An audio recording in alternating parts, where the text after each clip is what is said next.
Hello, my name is Isabella Perez, Recreation Leader for the City of Socorro. Thank you for joining today's meeting. Before the meeting begins, we would like to remind our guests to remove all hats and silence all electronic devices. No disruptive behavior or outbursts will be tolerated, and violators are subject to ejection and possible prosecution. Hola, mi nombre es Judy Rodríguez, secretaria de Planificación de la Ciudad de Socorro. Gracias por participar en la reunión de hoy. Antes de que comience la reunión, nos gustaría recordarles a nuestros invitados favor de quitarse los sombreros y silenciar todos los dispositivos electrónicos. No se tolerará ningún comportamiento perturbador ni exabrupto y los infractores estarán sujetos a expulsión y posible procesamiento. It is 6:05 p.m. This meeting is called to order.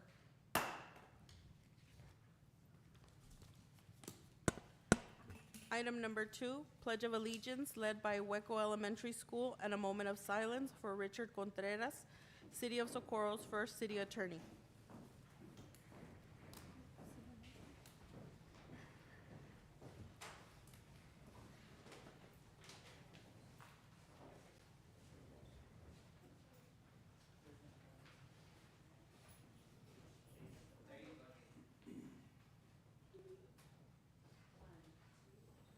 I pledge allegiance to the flag of the United States of America and to the republic for which it stands, one nation, under God, indivisible, with liberty and justice for all.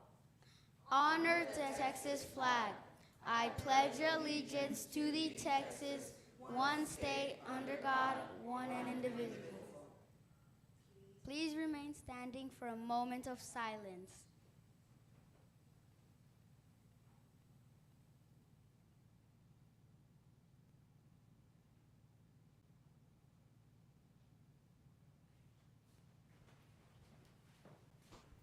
Thank you. Now, when I call your name, would the students of Hueco Elementary please come forward? We have a certificate of student leadership for you. Mr. Aaron Sosa.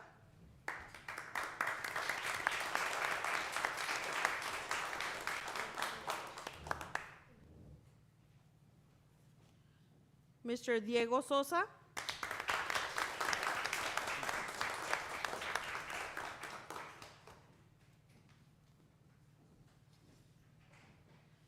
Miss Adeline Garcia.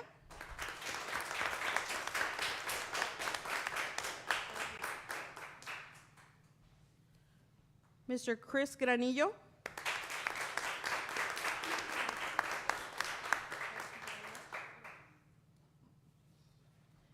Mr. Anthony Lopez.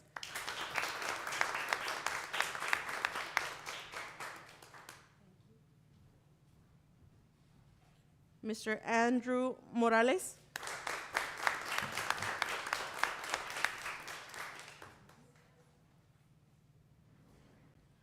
Miss Ali Aranda.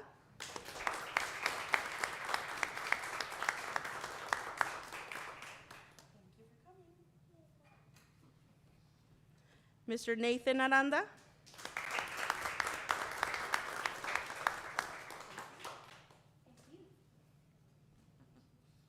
And Mr. Dave Aranda.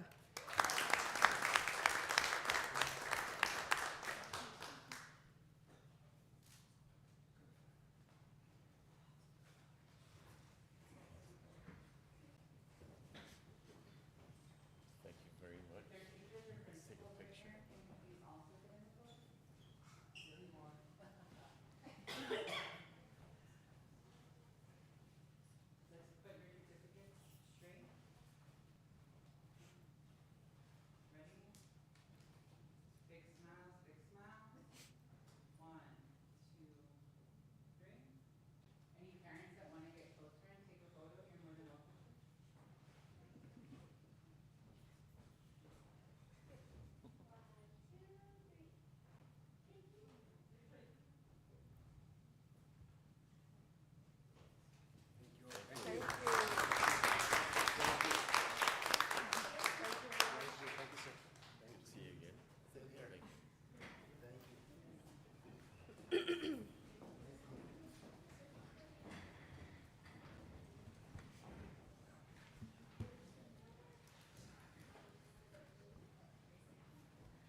Item number 3, establishment of quorum.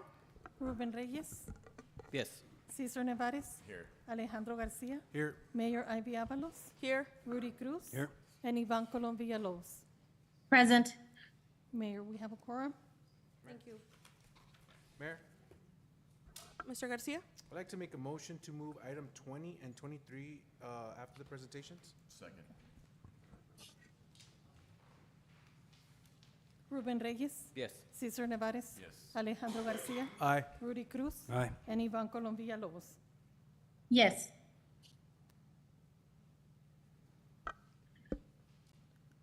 Item number 4, public comment.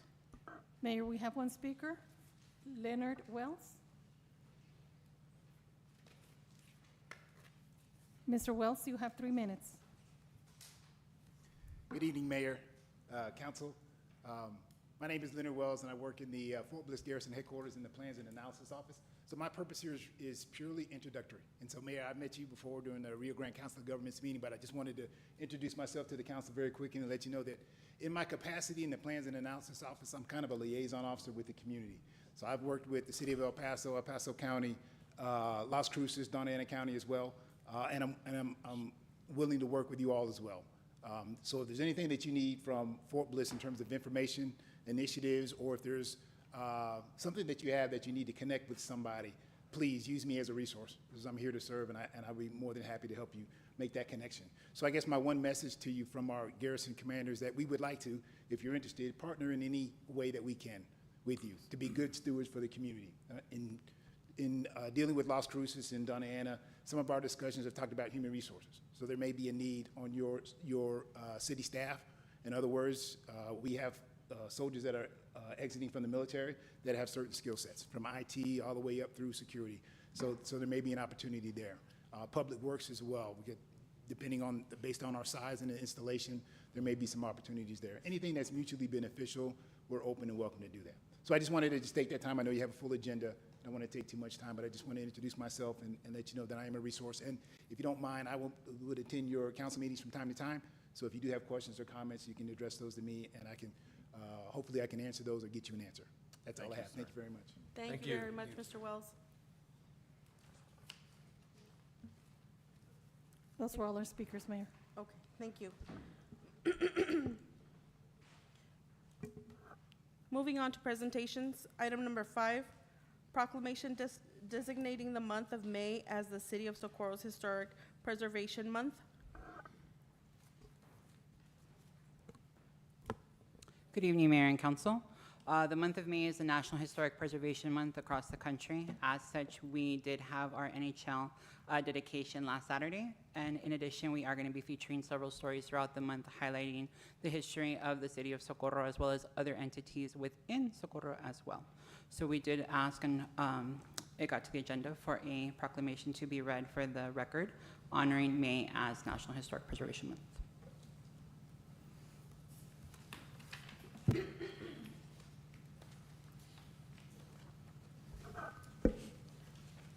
Whereas the National Trust of Historic Preservation established May as Historic Preservation Month in 1973 as a way to promote historic places for the purpose of instilling nation and community pride, promoting heritage tourism, and showing the social and economic benefits of historic preservation.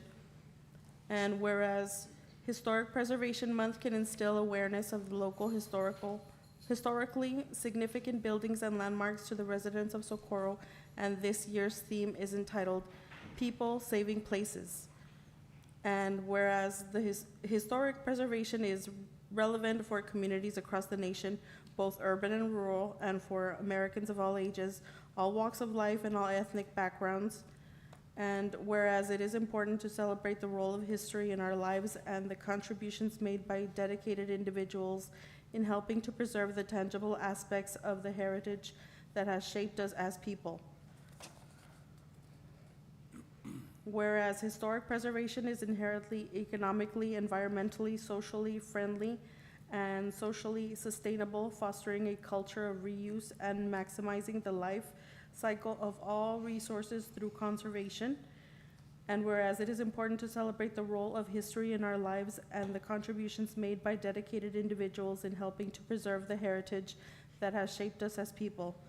And now, therefore, I, the Mayor of the City of Socorro, Ivy Avalos, do hereby proclaim the month of May in the year 2024 as Historic Preservation Month in the City of Socorro, Texas, and encourage all residents to share their stories, photos, and videos of the history of the city as a day of remembrance and honor.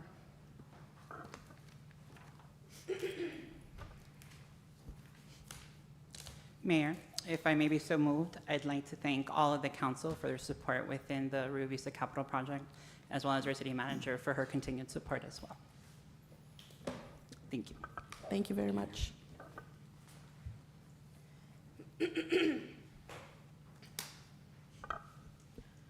Item number 6, presentation from the City of El Paso Environmental Services Vector Control Program.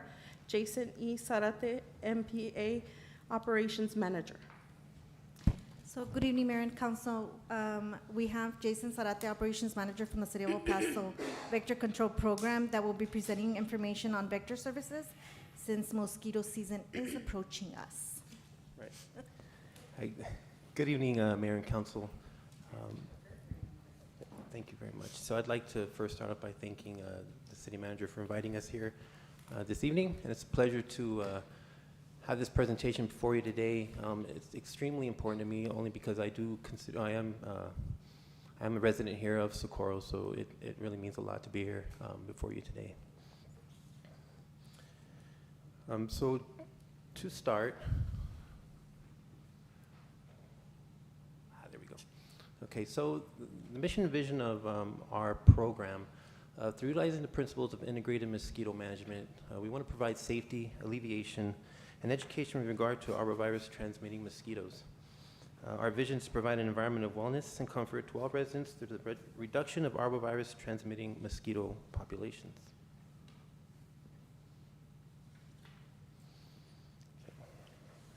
Currently, our program consists of 6 vector control officers. They are all licensed by the Texas Department of Agriculture. They maintain a non-commercial political subdivision license. It's a Category 12 public health pest control license. We do service several interlocals throughout the county. One is the town of Anthony, the county of El Paso, the city of San Lazario, the beautiful city of Socorro, and the village of Vinton. So it's 6 individuals over a large county. Over the upcoming in the summer, we do plan on doubling that amount of staff. So we are in the process of hiring, and hopefully we can improve upon our control of the mosquito population. Our objective as a vector control program is to take a proactive, and that's a very important piece, of this, of what we do. It's taking a proactive approach to protecting the El Paso community and surrounding municipalities by controlling mosquitoes. And we do that through the principles of integrated mosquito management. So there are 4 principles that we're going to touch on in the upcoming slides. The first is surveillance. The second one being source reduction. The third is control of mosquito larvae and pupae. And those 3 right there, those are our proactive approaches. We also do control of adult mosquitoes. That is a reactive approach.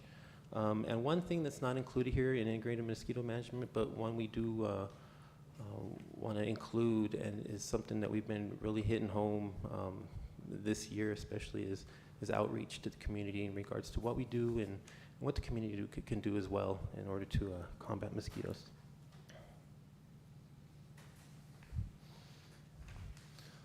So the first part of integrated mosquito management is our surveillance. So we have a series of traps that we set out. The first one is a light trap. It utilizes carbon dioxide and light in order to attract the mosquito.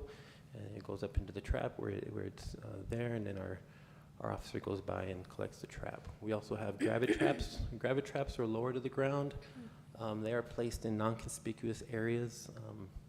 And they just use dirty stagnant water and a fan. The stagnant water is a source of attraction for the mosquito, especially the female mosquito. The fan traps it, and then we go by and collect it. We also use landing counts, so if our officer is in an area and steps outside his vehicle and is walking around doing some surveillance, if he starts seeing that he's starting to get attacked by these mosquitoes, that's another visual observation.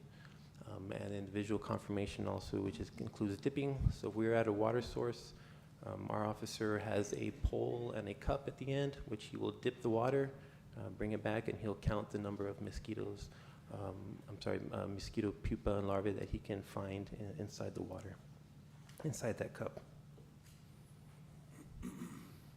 Okay. Another part of our integrated mosquito management process is controlling the larvae and the pupae. We do that through two forms, which are biological and growth regulators. So one of the biological products we use are minnows. Minnows are just tiny fish, and if we find fish in one area and are able to relocate them to another ponding source, we'll do so, but those little fish will eat the larvae and the pupa.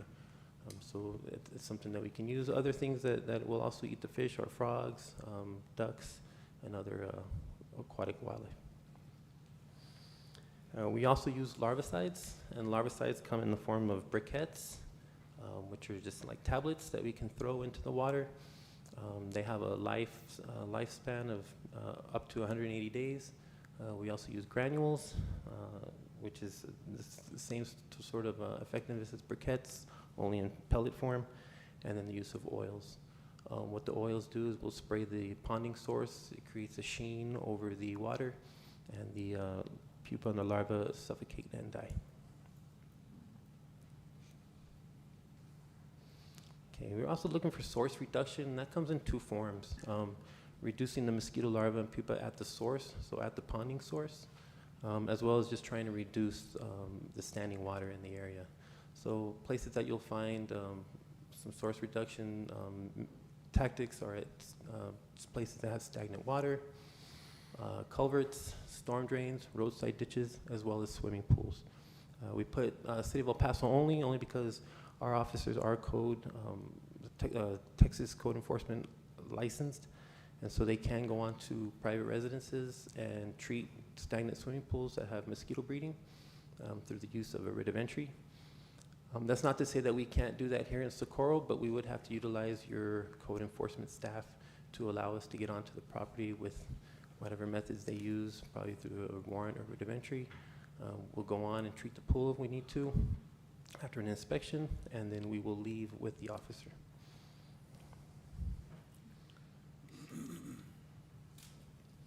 Okay, so we also have the control of the adult mosquitoes. This is that reactive measure that I was talking about, because once they become adult form, it's pretty much going to be hard to control at that point, because a mosquito has a radius of about a mile in which it can travel. So we always want to do source reduction first and get them when they're all together in a pond or a pool, versus when they become adults and start to fly all over the place. So we do use ultra low volume foggers, ULV foggers. They have a 300-foot swath or a 150-foot radius in either direction. Fogging is only performed from the public right-of-way, so a public street. We will not go onto private roads. We are not allowed to. Our license does not allow us to do so. And these are conducted in the early morning hours between 2 a.m. and 6 a.m. This is because the weather is conducive to fogging, and there's also lighter traffic, less pedestrians on the roadway, and we're able to go up and down public residential streets to fog. We also employ backpack foggers, but those are more used for reservoirs where they have tall brush and weeds and whatnot. So we've been really hammering home the outreach this year. So what we like to say is that it really starts with you. It starts with the public when it comes to reducing mosquitoes on your own private residences, because that's where we find most of the breeding occurs. So when we go out into outreach, we'll go to public schools, K through 12, town meetings, Earth Days, health fairs, and other site presentations upon request, like we're here today. And we do attend a lot of public schools here in Socorro, as well as other parts throughout the county. So we're very happy to do so. And if you all have anything coming up in any way, shape, or form in terms of any type of public events, we'll be more than happy to attend and get some education out there. So we have here the mosquito life cycle. Starts with an egg on top, and we're going to go clockwise. You have the egg, and there's 4 stages after that in the larval stage. And then after that, we have the pupa at like 9 o'clock, and then 11 o'clock we have the adult, and it starts all over. So my colleague here, Ms. Jeannie Castaneda, who is our Code Field Operations Supervisor, she likes to make the analogy or use the acronym El Paso. So if you see there, the egg is the E in El Paso, and it goes on down, ELPA, and then the S and O is it starts all over. So that life cycle process is constantly going.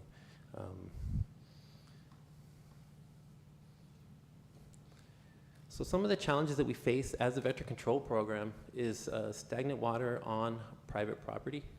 So a lot of times, people have swimming pools, they have toys, planters, kiddie pools, dog bowls, things of that nature that just stand there and collect, and they don't tip it out, they don't change out the water. So in those instances, we will find a lot of mosquito breeding. There's also the accumulation of outdoor storage, which I kind of described, but you also have things like tires, trash, things of that nature. I'm trying to think of some other instances that we can think about, but appliances that are just outdoors, anything that can collect water, even in about a cap, like a water bottle, cap full size of amount of water, that will have mosquito breeding occur. You also have unkempt swimming pools, livestock watering troughs, and as well as over irrigation. And that's just something that we find a lot, especially out in the county, and whether it's the east or the west. You have instances of over irrigation where the water is not able to either evaporate or absorb into the ground, and that's when you find your major sources of mosquito breeding. So on that slide, there was a link, yes. So it's a link to a map, and this is a certain section, and I'd like to use this section as an example, and it's just something that we had previously in the past year, and I don't know if you can zoom in a little bit closer to that middle section. Yeah, that whole area. But that's good. A little bit further back. So as you can see there, this is a residential neighborhood.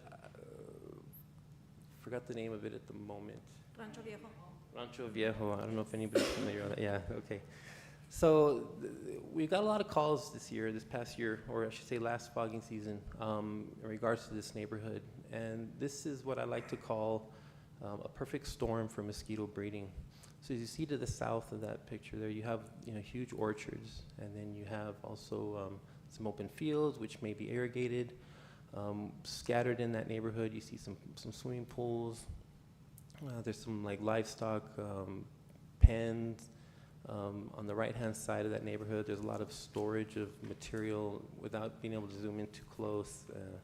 But it's just like I said, was a perfect storm for mosquito breeding. So our trucks are only able to travel for fogging when there's a high amount of mosquito breeding. Our trucks are only allowed to follow along that path of the road and into some of those cul-de-sacs.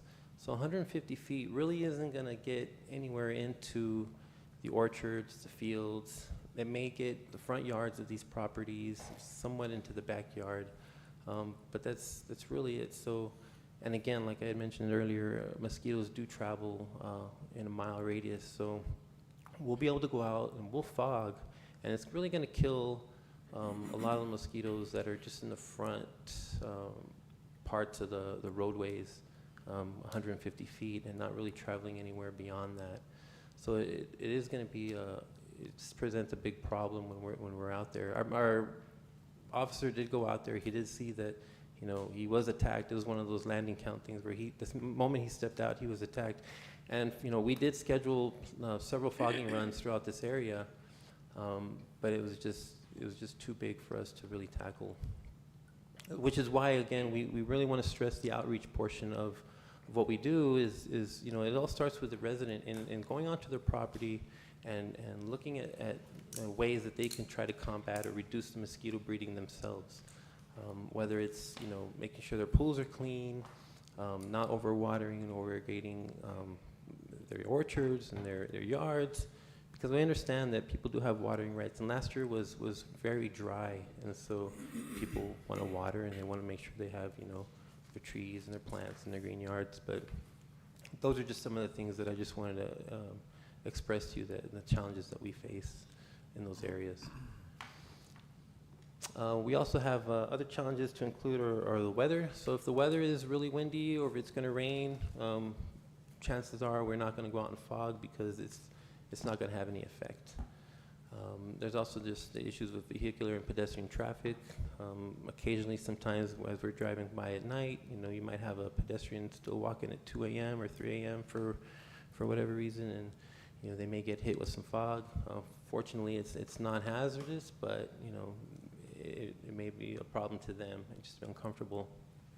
Or a vehicle may be blocking the roadway. We can't access anything the way we want to travel. Or if it's like a semi-truck that's, as we're driving and fogging, there's a semi-truck trailer parked out there, you know, the fog will not go possibly beyond that semi. We also have theft of equipment. So we do like to place our surveillance equipment in areas that are non-conspicuous, whether it's, you know, near a canal, inside a canal, or a ponding area. We will try to hide it as best as possible. So just because you don't see anything out there doesn't mean we haven't been out there and we're not actively surveilling the place. But once in a while, if somebody's walking by and they do see something shiny and new, they will take it. And then they'll strip it for parts and sell it. We also have just a geographical location, which I had already explained to you in that previous Google Maps diagram. And then we also have the obstructions, which is the semi-truck and things of that nature. Thank you. So this is where, just I got some references. That link will link you to our City of El Paso's webpage.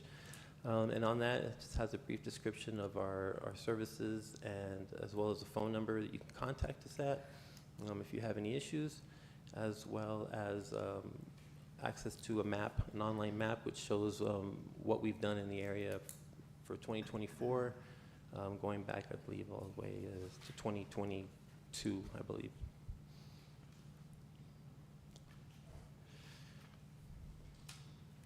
This is our contact information. You can reach us at 212-6000, as well as our city webpage. Okay, and with that, we'd like to take any questions that you may have at the time. Ms. Mayor. Ms. Villalobos? Hi. Thank you for your presentation, and I live on that street of Rancho Viejo. Okay. And I'm probably one of the ones that called you many, many times along with our neighbors. Yes, we are very, very, very unique. This area is very unique. What we're thinking of doing this year is banding together and start cleaning out those waters early and spraying maybe at the same time, along with your phone call. Maybe we can combat some of those, or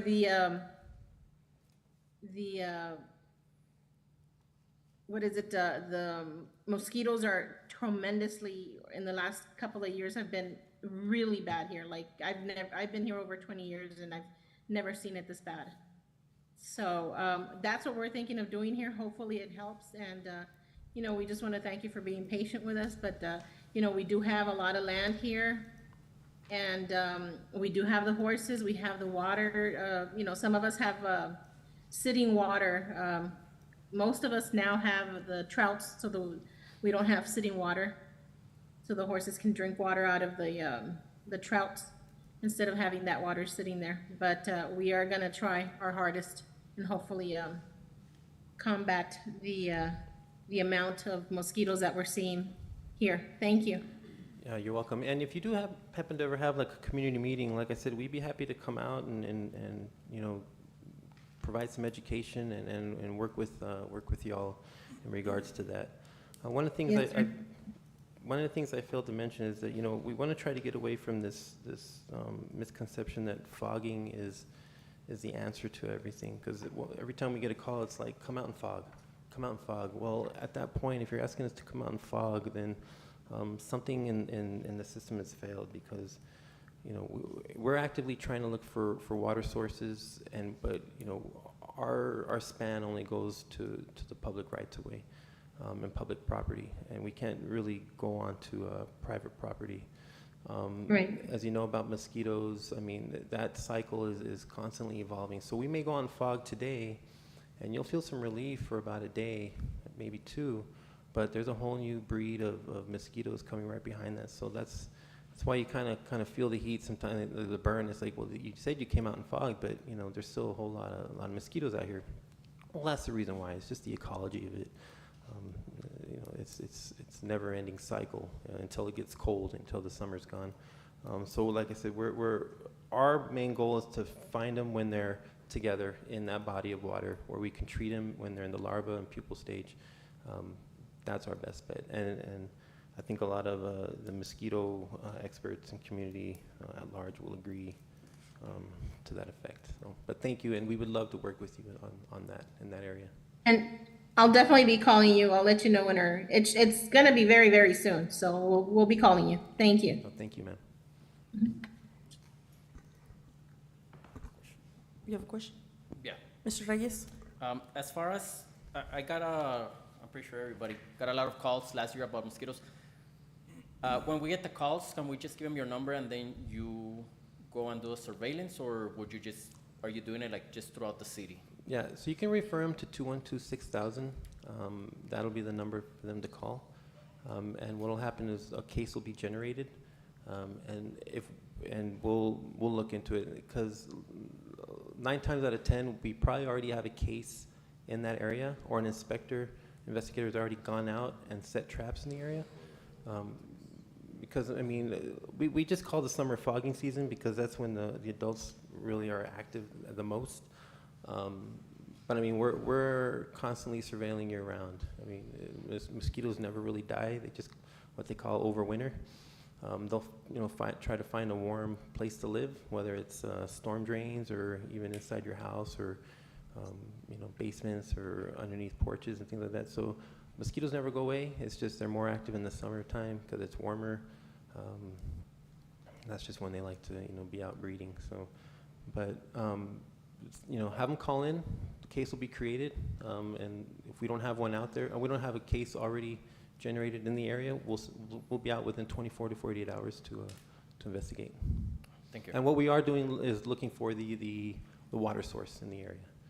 Is what we're really trying to get after. So we'll hit neighborhoods. I mean, if we find a water source, we'll treat it. We may go door to door if possible. And I don't know if you have anything you'd like to add in that respect. No, we're good. Okay. Anybody else have questions? I do. This is what I heard on the news, and it's not maybe here in El Paso, but in other sections of maybe Texas where they have the bigger mosquitoes. What would be the impact if you would, or I don't know if you've studied this, what would be the impact on releasing some of those mosquitoes that eat the smaller ones?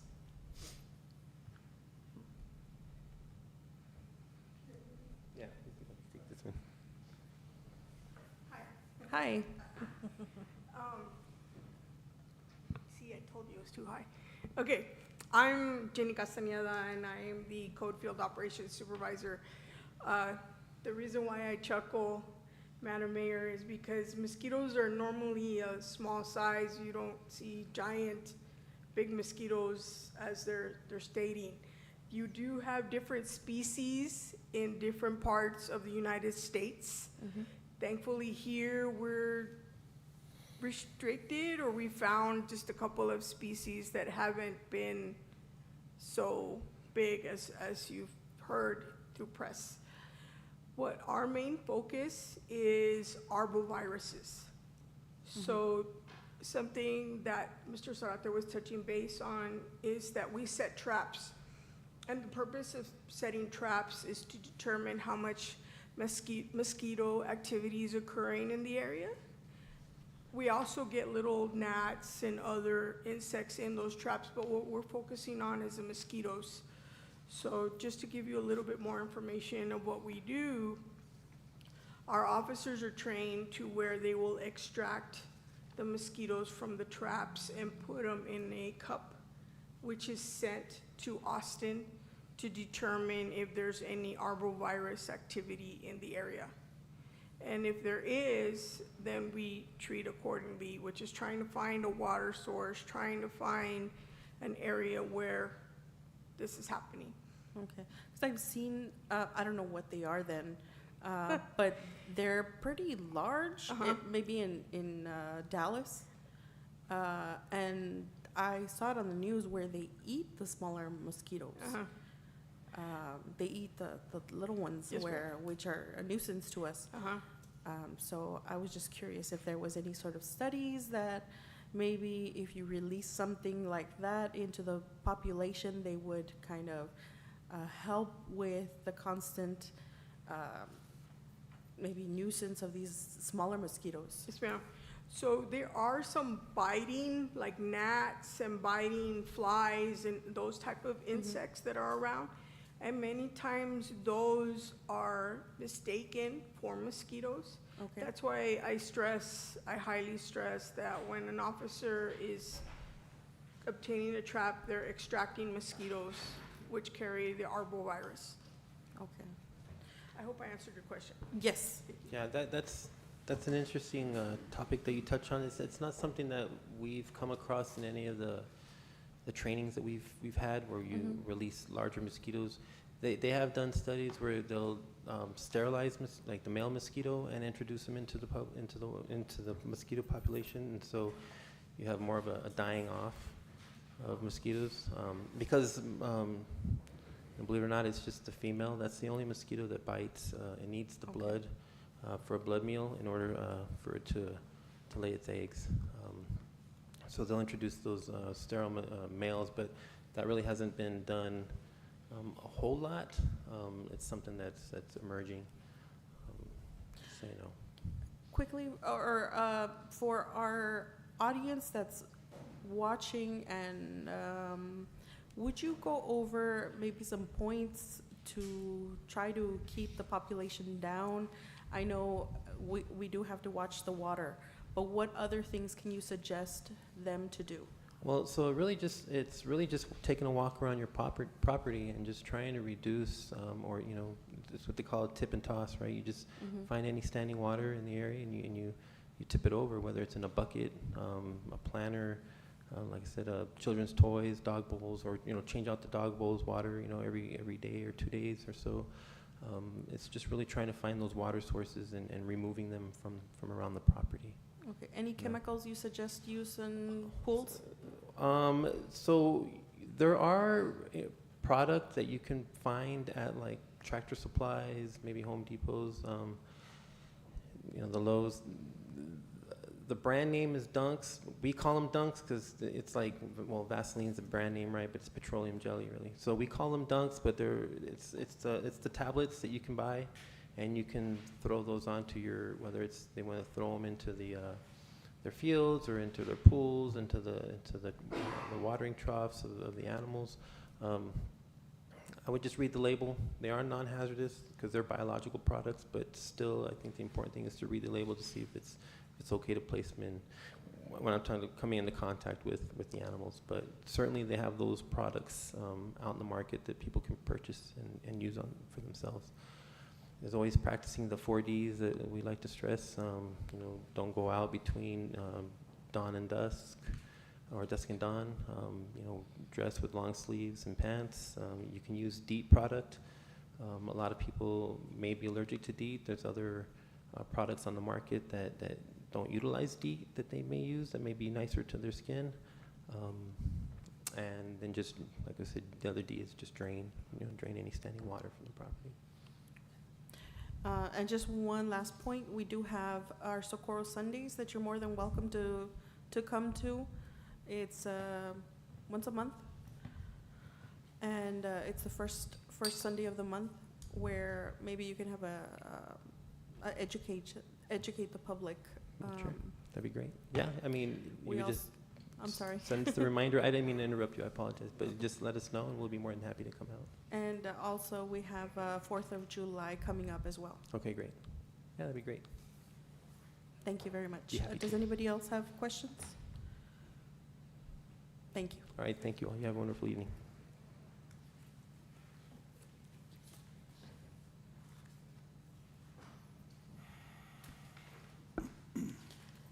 Moving on, item number 7, proclamation recognizing the week of May 6th through May 10th, 2024 as Economic Development Week.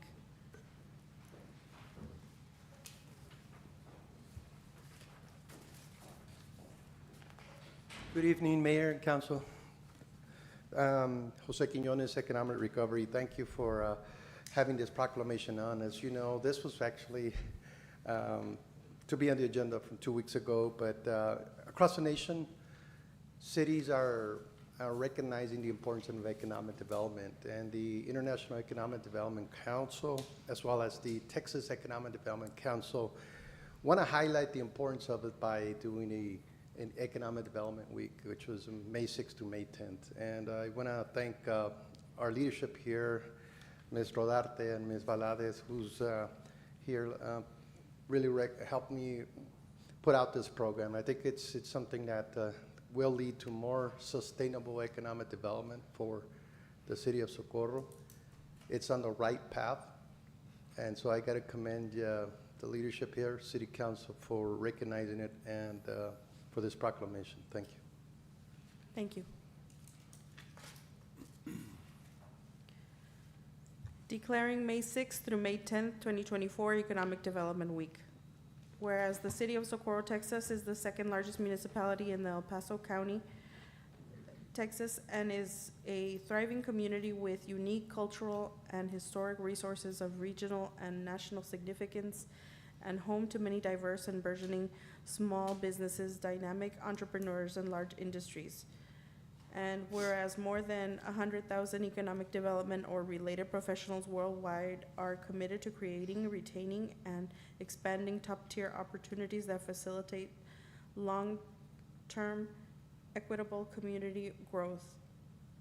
And whereas the economic development profession cultivates thriving neighborhoods, champions sustainability and resiliency, boosts economic prosperity, enhances the quality of life, and builds robust tax bases.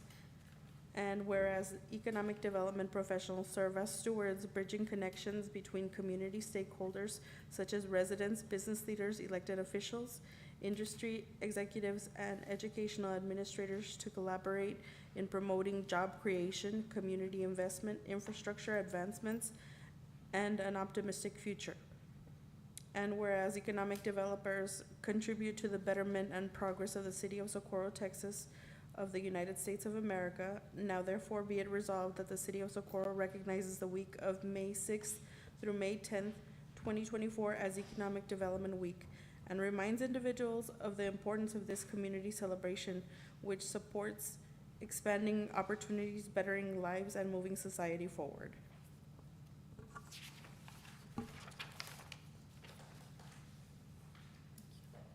Thank you. Thank you.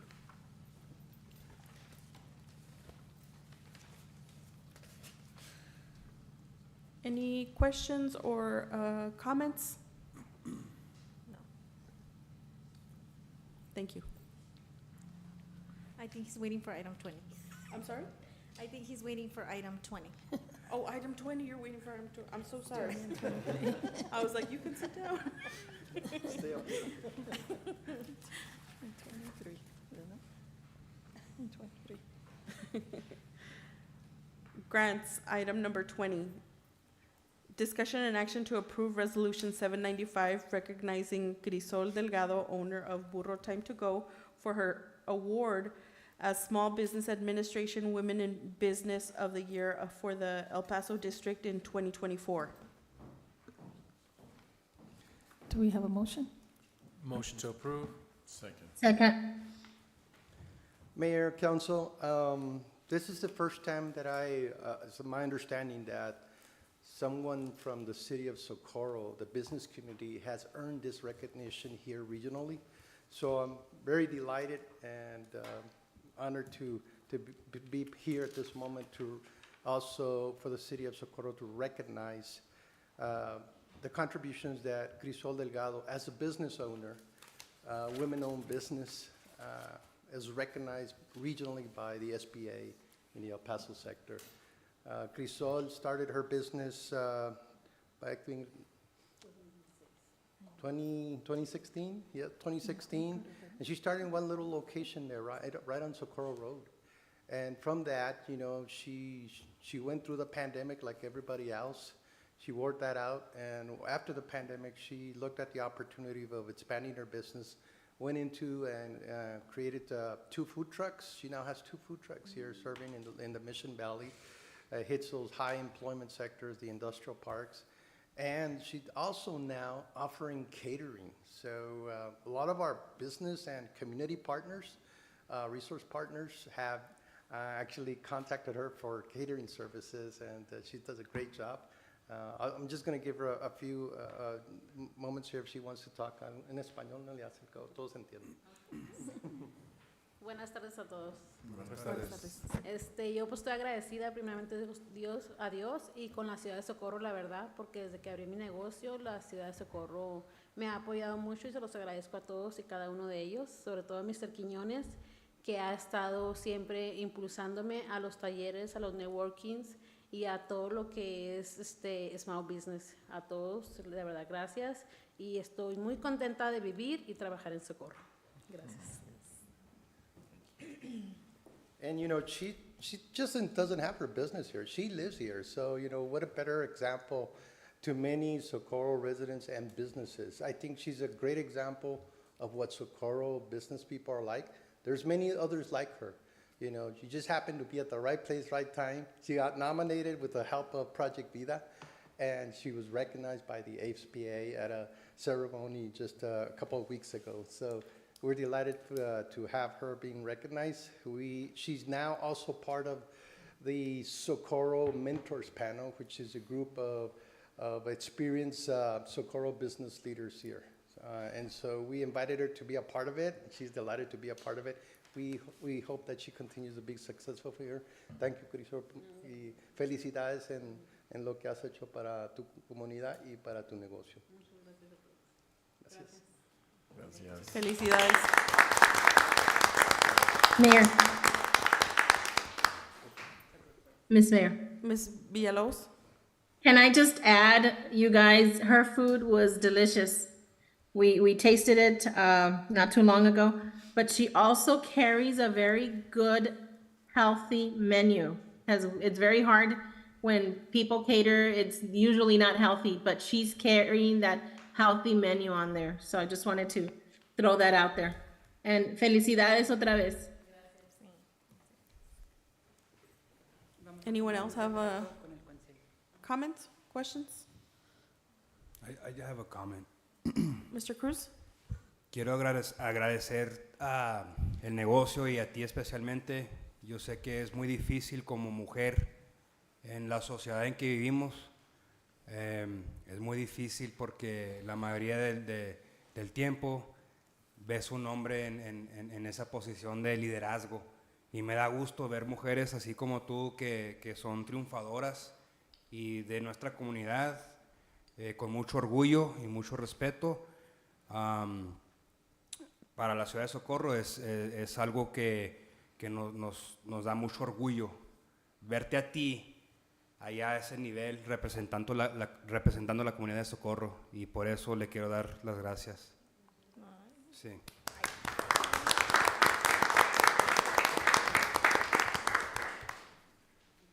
¿Podemos tomar un retrato con usted, concilio? Están los burritos. Ya se cerró el sí.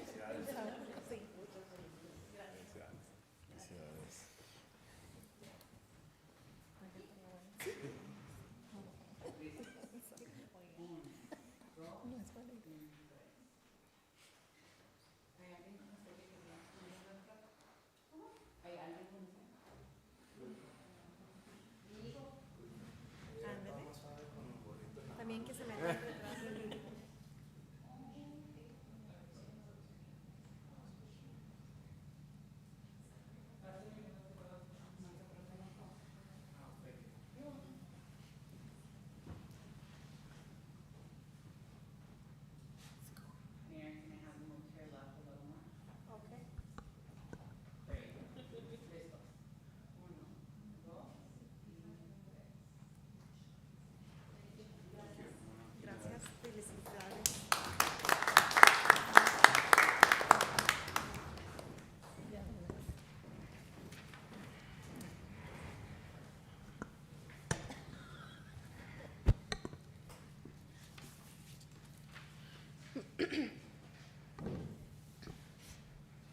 Recreation centers, item number 23. We need to take the Oh, I'm so sorry, I forgot about that. Ruben Reyes, Yes. Cesar Nevares. Yes. Alejandro Garcia. Aye. Rudy Cruz. Aye. And Ivan Colom Villalobos. Yes.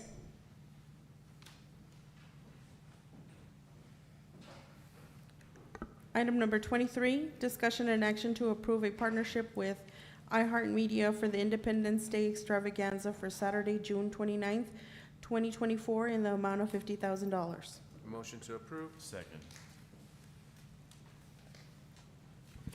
Good evening, Mayor and City Council.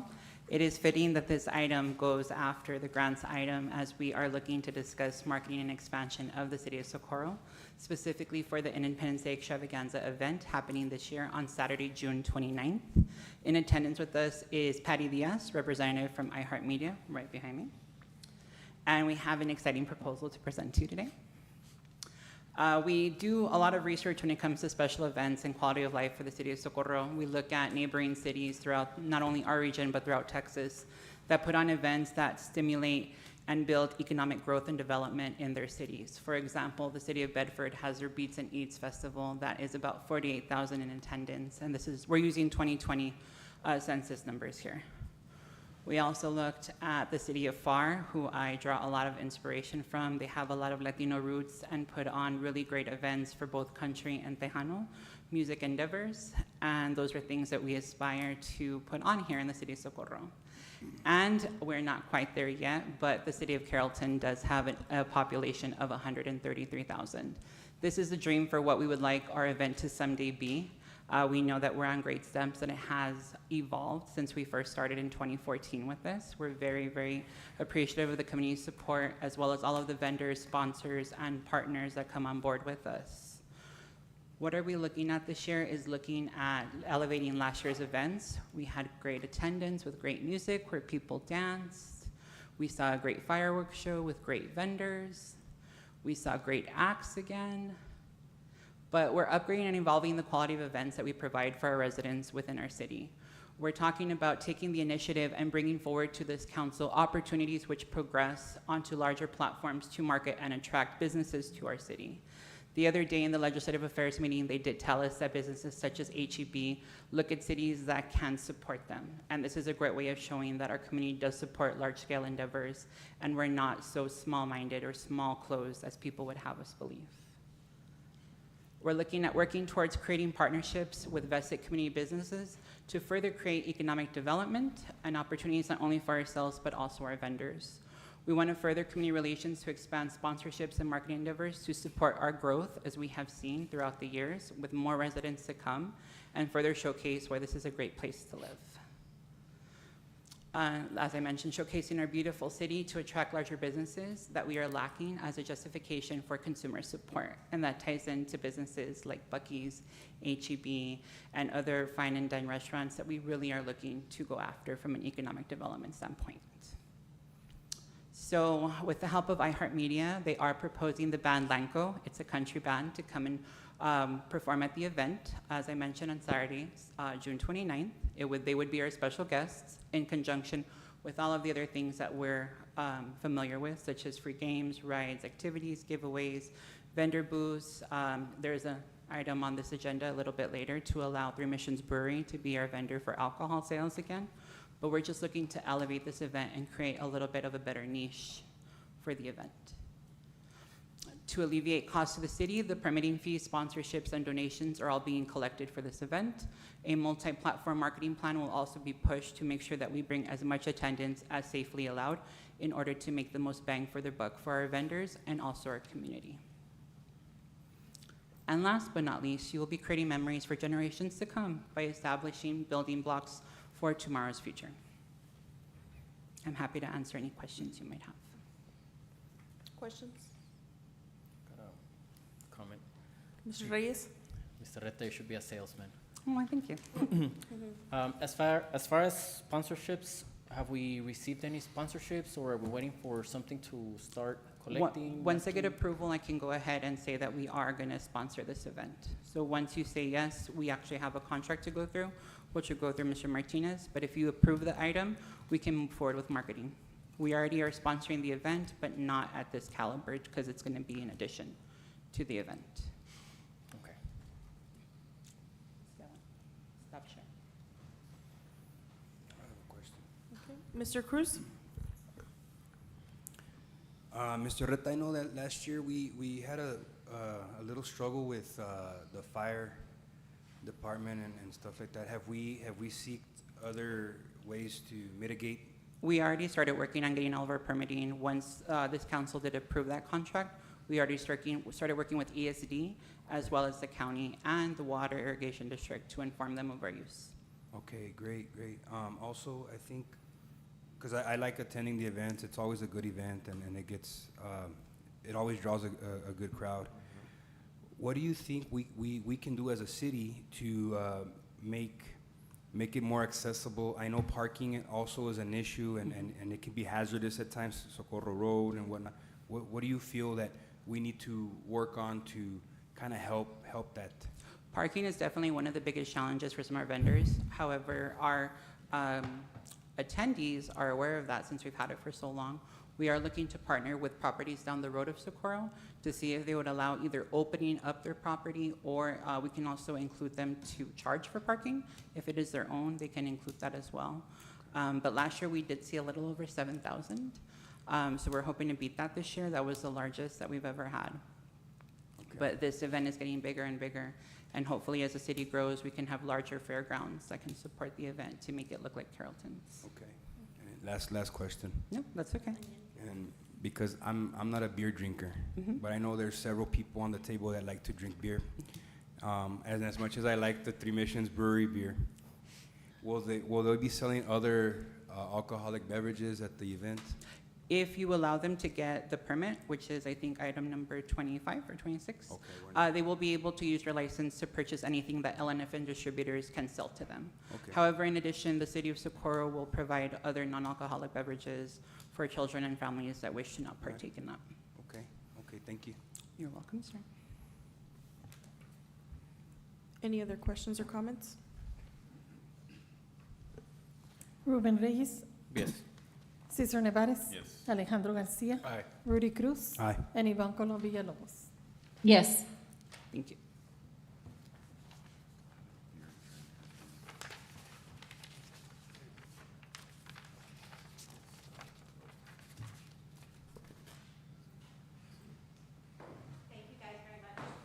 Thank you. Thank you. We'll listen to you tomorrow morning. Oh, okay.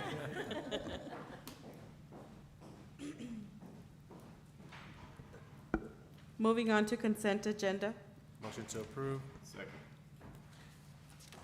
Ruben Reyes. Yes. Cesar Nevares. Yes. Alejandro Garcia. Aye. Rudy Cruz. Aye. And Ivan Colom Villalobos. Yes. Now moving on to regular agenda, public hearing and ordinances. Item number 17, public hearing on an ordinance to amend Chapter 28 nuisances, Article 2, health and safety nuisances, adding Section 28-6, non-essential residential water use restrictions. It is 7:04 p.m. Public hearing is now open.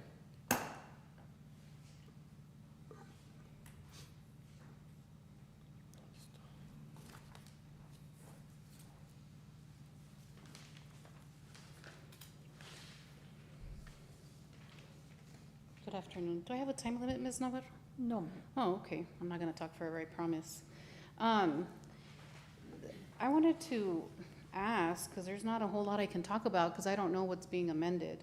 I don't see any strikeouts or reds or additions. I don't know if the whole thing is being added and the whole thing is new. So it's kind of hard to talk about an ordinance that's set on the agenda without a whole lot of background. I know that the background will be provided on item 18, but I didn't sign up to talk on item 18, so it's kind of hard to provide some feedback. I did read the ordinance, and I would think that we would want to add an exception to the enforcement on Section F, potentially for someone's first mistake. If the whole thing is new, I do think that I understand the background and the reason for it, but if it is going to be something new, I mean, I think we all drive around Socorro and we see people doing these types of things that we're trying to stop all the time. And thinking of myself, and I'm thinking of a reason for an exception. One time, I forgot to turn off my water. I went back inside my house, I was watering my whatever, and I said, oh my God, and I had made a puddle, which is, again, one thing that we're trying to avoid here, and I get that. But it would seem a little bit, I'm imagining, in a situation where, you know, there's I don't know, elderly person who may have an actual reason to forget. Something happens where, you know, a kid gets into a situation, mom runs back in. Something, right, that's out of the control of that individual that we may want to give a pass, and we may want to put that in writing. I know that mistake of law or ignorance of the law is not a excuse or a reason to not be culpable of violating laws of the great state of Texas. However, it does seem a little bit steep to be making this a Class C misdemeanor with a $500 fine. And I'm imagining situations of that sort. And so I just think that maybe we should include something to Section F for the exception. Other than that, again, it's kind of hard to know what's being amended or if the whole thing is being added, and we don't have anything like this. Thank you. Thank you. Any other speakers?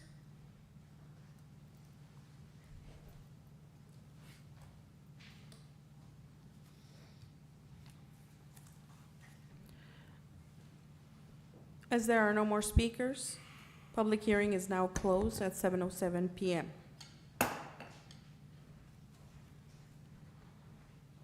Item number 18, second reading and adoption on an ordinance to amend Chapter 28 nuisances, Article 2, Health and Safety nuisances, adding Section 28-6, non-essential residential water use restrictions.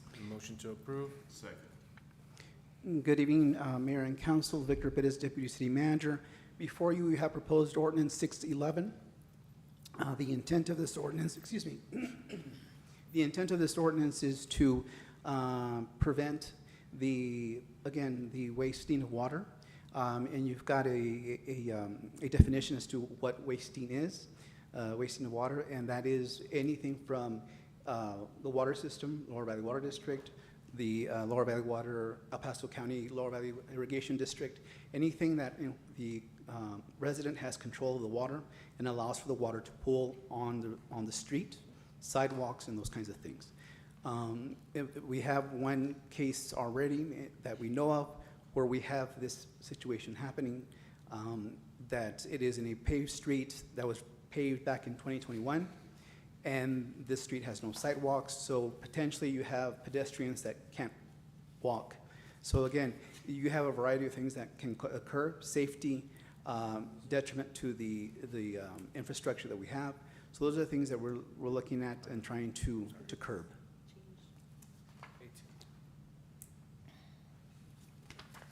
If you have any questions at this time, I'd try and answer them for you. Sorry, go ahead. I just have one question. Mr. Perez, does it state on the agenda backup that all it is an addition to what's currently in Yes, in and place? so when we're looking at, when we say amend, it is that section 28 because it does not currently include this section. And so because it does not currently include this section, you are amending it, right, to include this section. So it's, yes, it is a brand new section, but we're amending it because it does not exist yet. And I want to say that it's more towards the negligence use. Yes, sir. Of water. Yes, sir. And then also just to clarify, of course, when we are looking at code enforcement going out there or it going into the realm of PD, they have that discretion as to how severe the fine would be. Okay. Thank you. Thank you. Thank you. Any other questions or comments? Ruben Reyes. Yes. Cesar Nevares. Yes. Alejandro Garcia. Aye. Rudy Cruz. Aye. And Ivan Colom Villalobos. Yes. Thank you. Thank you. Thank you.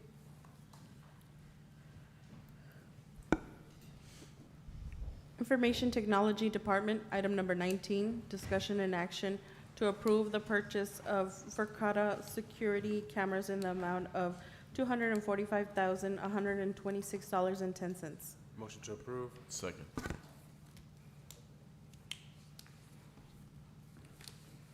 Good afternoon, Mayor, City Council members. Esteban Gonzalez, IT Director for the City of Socorro. Obviously, I came to you last year with a budget of $60,000 that was approved for a total of originally 24 cameras.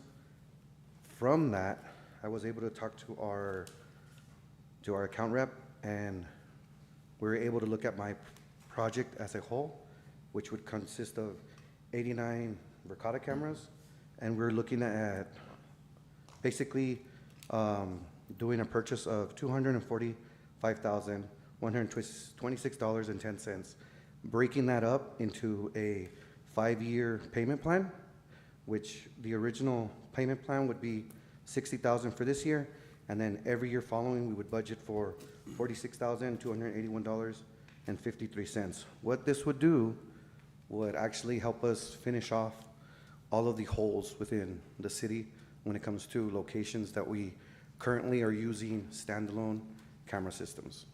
So with the cameras that we have currently with Verkada, they've helped us tremendously. I mean, I can't tell you how many times we've caught individuals just outside of this building at night. And this would greatly not only improve our visibility, but our ability to catch and apprehend individuals throughout the city. Do you have any questions? Questions? Comments? I have questions. Yes, sir. Mr. Cruz?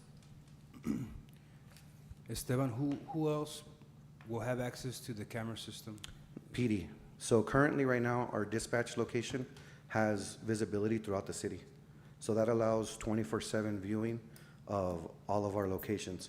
When it's coming to internal cameras, we're talking about external. When it comes to blind spots internally, it's by department head, obviously by department head for their departments. So they have viewing ability. They don't have manipulation ability, meaning they can't go in there and like erase cameras, but they can go in there and view for live views. Will our PD have access to the cameras here in the courtroom area, and the clerks up front? Yes. Okay. Yeah. Okay. They have access to all. They have access to all. Okay. Any question? We weren't supposed to say it live, but. Well, I know that. No, I'm joking. I'm joking. Yeah, and if you see in your backup, I actually have certain areas that are in the backup. I didn't want to kind of present it out loud because there are sensitive locations on there that you guys can see within the backup. It shows blind spot areas and certain areas that we're trying to focus on to finish up. And this does include the parks. Okay. And then also, I'm noticing in the proposal, it states that it's only good for 30 days. It's dated for March. Are we still good on price, or do you have to go back and have a resubmit? No. So we're good. It's good for this. If we get approval today, we're good for the end of the month. So they extended us due to this appraisal. If not, then we have to go back, and we can still go back with the original budgeted plan. But on that original budgeted plan, we were looking at 24 cameras, but due to inflation, it would be 17 cameras. So this actually helps us clear out the entire year for that project. And then every year after that, we would budget the 46,000 for the next 4 years.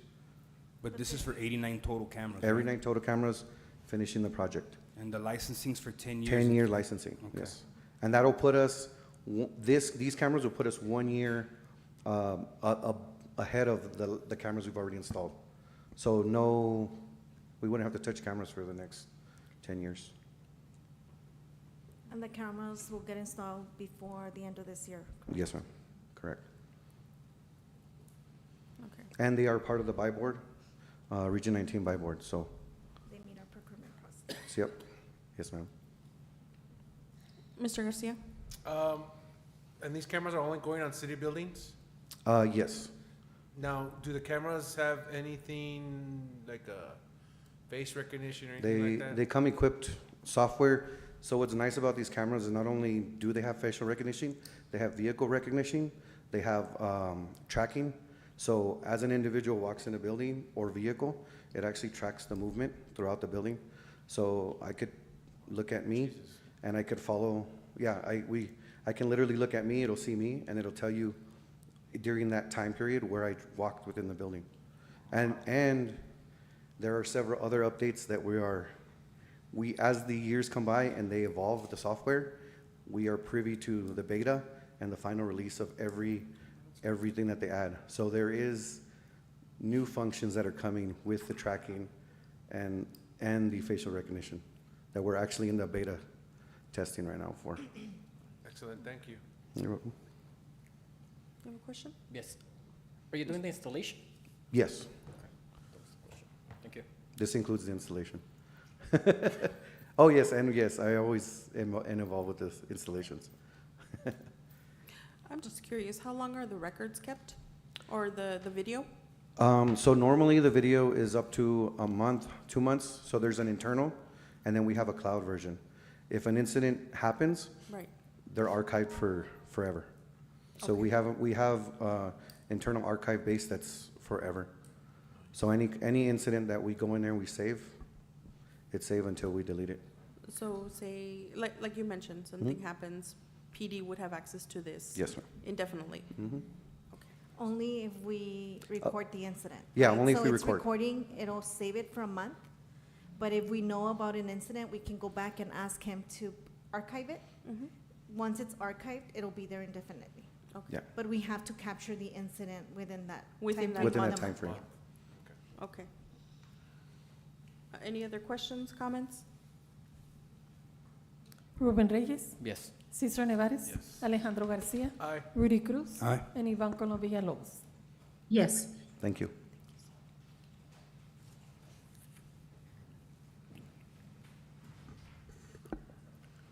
Item number 21, discussion and action to approve a grant application to the FY25 TxDOT Traffic Safety Program for Click It or Ticket and Operation Slow. Motion to approve? Second.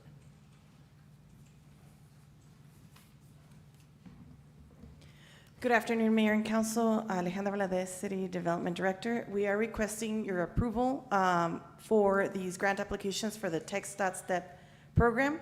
TxDOT puts out a traffic safety grant program each year. This is the first time that we are applying for these grants. This is a Click It or Ticket initiative, and this is also Operation Slow Down. These were requested by Chief Rojas to start getting the police department to participate in these enforcement initiatives. These enforcement initiatives are going to happen at 2 different weeks throughout the year. So you will see some of our social media campaigns on our City of Socorro website with the hashtag End the Streak in Texas. And we'll coordinate that with Victor as well. There is a match for these grants. The match is 20%, which is what is being requested for your approval today.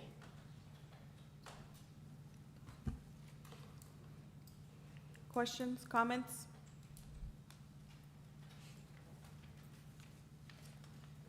Ruben Reyes. Yes. Cesar Nevares. Yes. Alejandro Garcia. Aye. Rudy Cruz. Aye. And Ivan Colom Villalobos. Yes.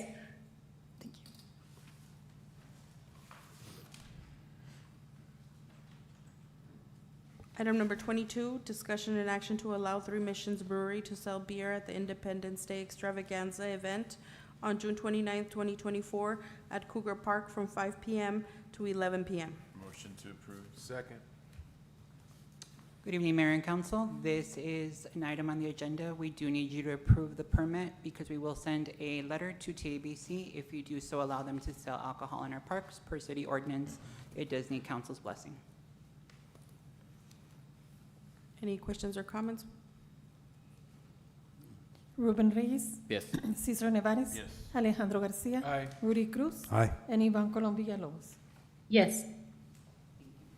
Thank you. Moving on to Planning and Zoning Department, item number 24, discussion and action to approve Resolution 796 and execute the Advanced Funding Agreement, AFA, between the State of Texas, acting through the Texas Department of Transportation, TxDOT, for approved transportation alternatives set aside, TASA program project. Motion to approve. Second. Good evening, Mayor and Council. Lorene Quimito, City Planner. The project consists of 3 new trail segments along Socorro Road. The project will include 7 miles of shared use paths and sidewalk signal upgrades. It's not this one, sorry. As you may recall, back in October of 2023, the Texas Transportation Commission awarded the City of Socorro Transportation Alternatives Funding project of a little over $16 million. This is for the Paso del Norte Trail, the segments within Socorro that are a part of the larger trail of Mission Trail. This is the next step in moving that project forward, and staff can answer any questions at this time. Questions, comments?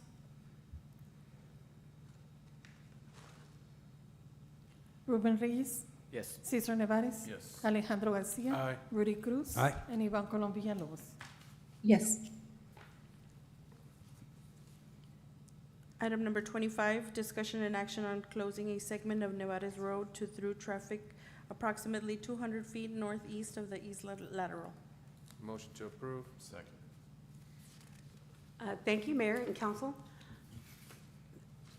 Item 25 for your consideration is discussion and action on the closure of a segment of Nevares Road.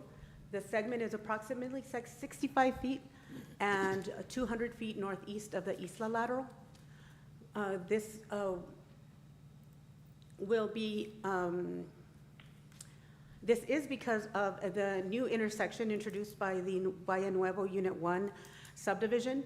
We've rerouted traffic to a T intersection on Nuevo Hueco Tanks, and staff recommends approval of the closure of Nevares, just as this intersection is safer and provides for a right-of-way for one of the lanes of traffic, and just greater visibility than the existing stretch of Nevares. For reference, this is the Valle Nuevo Unit 1 subdivision in between, just west of North Loop and Nuevo Hueco Tanks. The small segment at the bottom of your left-hand corner of your screen is a segment that will be closed. Nevares, again, is being rerouted to a T intersection. There will be a stop sign there, and the segment, this area has been constructed as part of the Valle Nuevo subdivision. These photographs show you the existing conditions. So this is Nevares. To the left is a recycling center, and then to your right is the new subdivision. This is looking south on Nevares.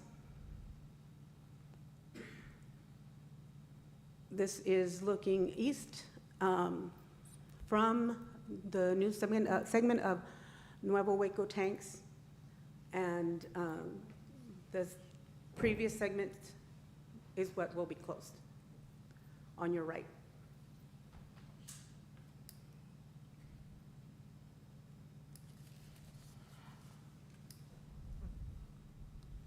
With that, staff can answer any questions.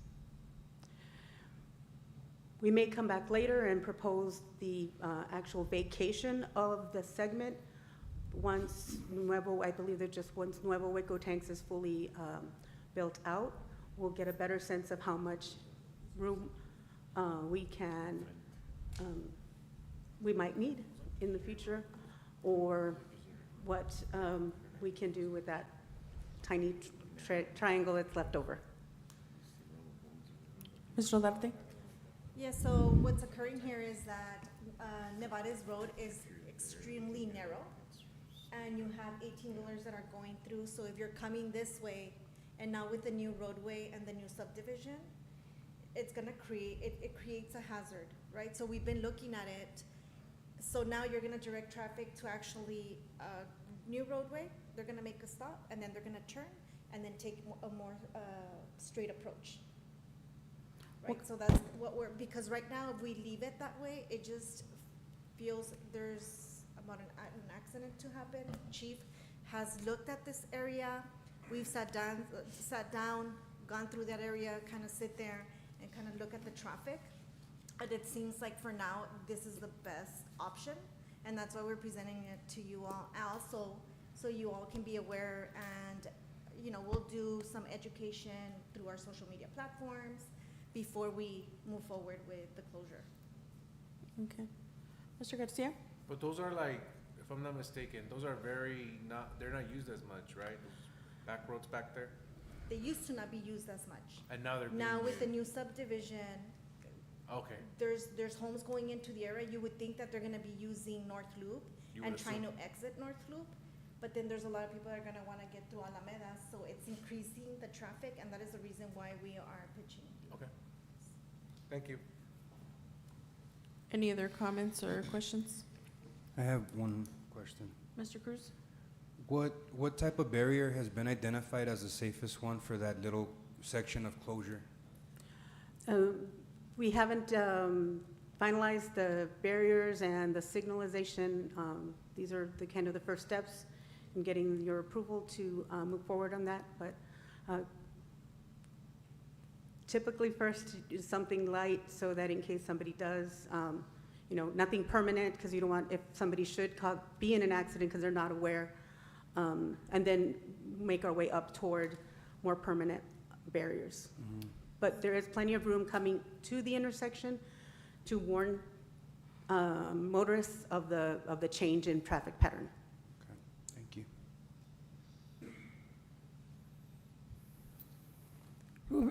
Ruben Reyes, Yes. Cesar Nevares. Yes. Alejandro Garcia. Aye. Rudy Cruz. Aye. And Ivan Colom Villalobos.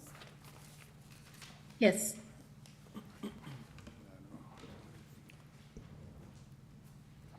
Moving on to city manager, item number 26, discussion and action to approve the paving of Rio Vista from Buford to Alameda.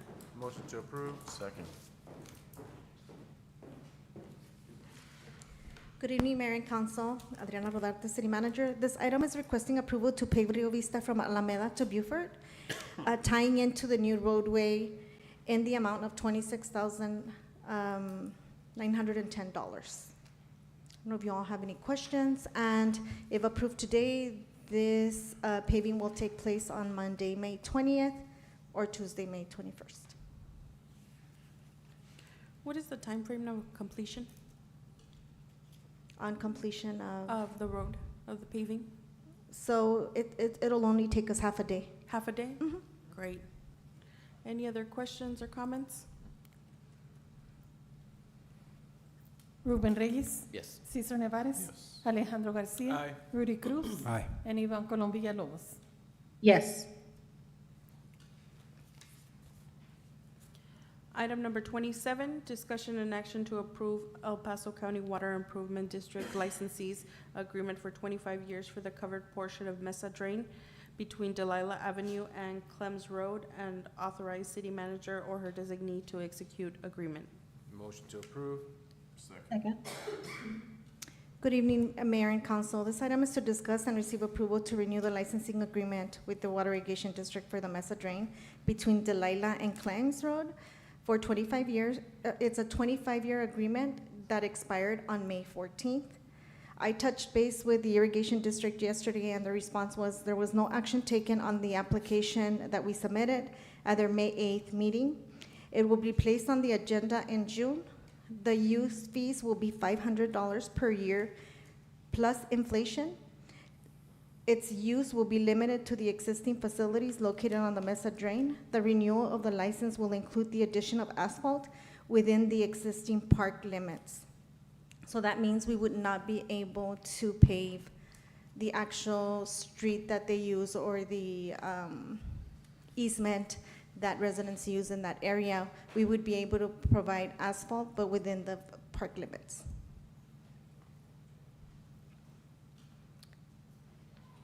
Is there any Is that questions? is that just for a certain time period, or is that for, Indefinitely. So Indefinitely, it's their facilities, and they're not wanting us to use any type of asphalt in their facility except for the park. okay. Any other questions, comments? Ruben Reyes. Yes. Cesar Nevares. Yes. Alejandro Garcia. Aye. Rudy Cruz. Aye. And Ivan Colom Villalobos. Yes. Thank you. Item number 28, discussion and action to approve Resolution 797 to allow the City of Socorro Community Initiative, CSCI, Inc. to solicit donations, grants, and other forms of financial support for the construction and programming costs of Building 17 at the Rio Vista Farm for the Rio Vista Bracero Museum. Motion to approve. Second. Good evening, Mayor and Council. Victor Perez, Deputy City Manager. Before you have proposed Resolution 797. This is requesting that the City of Socorro allow City of Socorro Community Initiatives nonprofit to go after grant funding that would allow for construction. Currently, they only go for programmatic funding for the museum, and this is specifically for Building 17 at Rio Vista. And so this would allow them, in case that there's verbiage in any of the grants that they are pursuing for construction, that the city has allowed them to pursue that kind of grant or that kind of funding.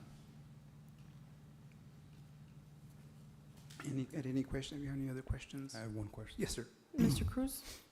When we use the term City of Socorro or the CSCI corporation, are we referring to our city grant writer to seek grant funding, or?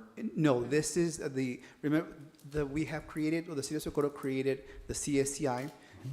This organization is a nonprofit, which the creation of it was to augment the city's programs through, whether it's historical, health, and wellness.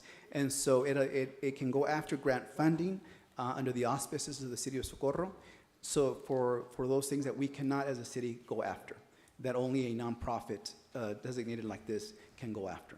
And so by the same token, CSCI will go after grant funding specific and relative to nonprofits for construction as needed in Building 17 for the museum.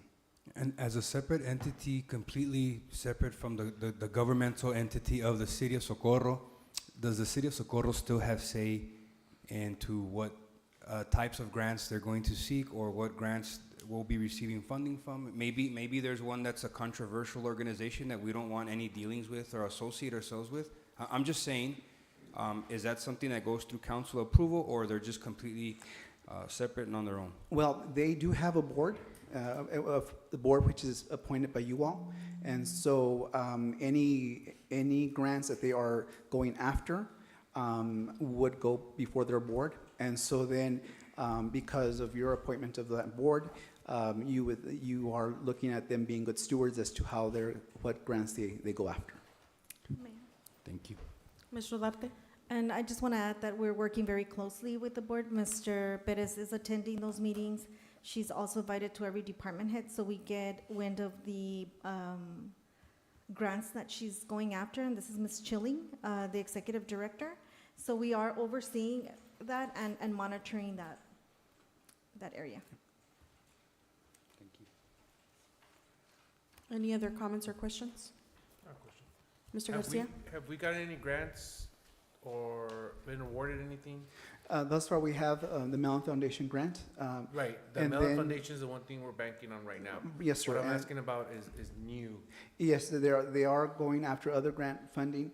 I believe one was with the El Paso Electric Company. And so there are things in the hopper at this point, so to speak. But again, it's just a matter of time. I know that they were in the process of either receiving or have received a programmatic funding for like cuentos types of stories, being able to have that oral history kind of thing. Archiving. And archiving, yes, sir. And so that's the kind of funding that they're looking at right now. But again, this also will help expand that to actual construction, where the city might not otherwise be able to apply to.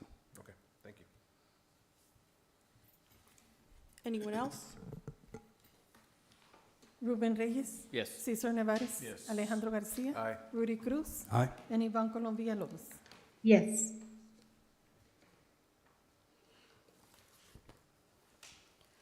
Item number 29, discussion and action for approval of the CSCI Board of Directors, appointment of Dolores Ayala as CSCI Board Secretary and Jesus Enriquez as CSCI Board Treasurer.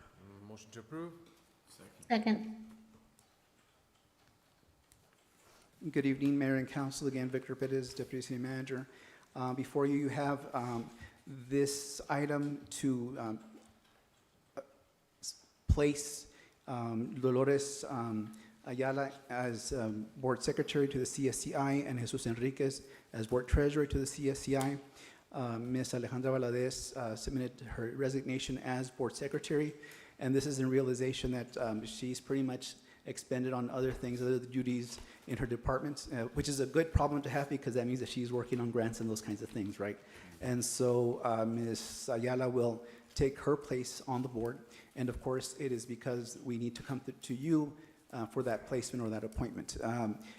In terms of Mr. Jesus Enriquez, who is also part of CSCI, he will be, if you are inclined to do so, be appointed to the position of treasurer, given the untimely passing of Mr. Charlie Casiano, who was served as treasurer of the board for the CSCI.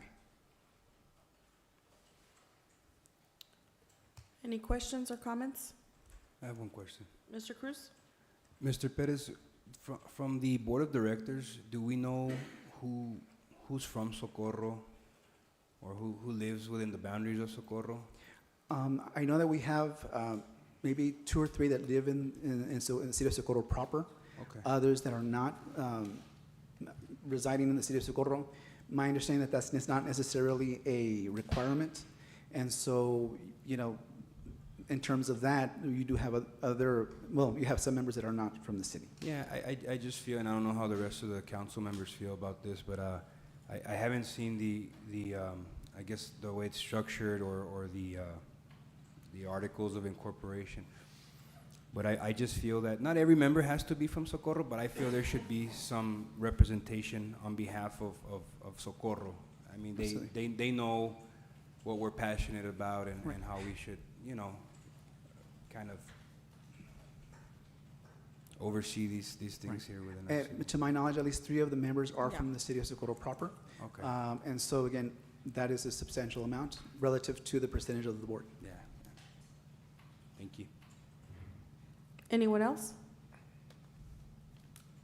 Ruben Reyes. Yes. Cesar Nevares. Alejandro Garcia. Aye. Rudy Cruz. Aye. And Ivan Colom Villalobos. Yes. Thank you. Thank you. Mr. Martinez, do we have anything for 30 through 32? Motion to delete item 30 or 32? Second. Ruben Reyes. Yes. Cesar Nevares. Alejandro Garcia. Aye. Rudy Cruz. Aye. And Ivan Colom Villalobos. Yes. Motion to adjourn? Ruben Reyes. Yes. Cesar Nevares. Yes. Alejandro Garcia. Aye. Rudy Cruz. Aye. And Ivan Colom Villalobos.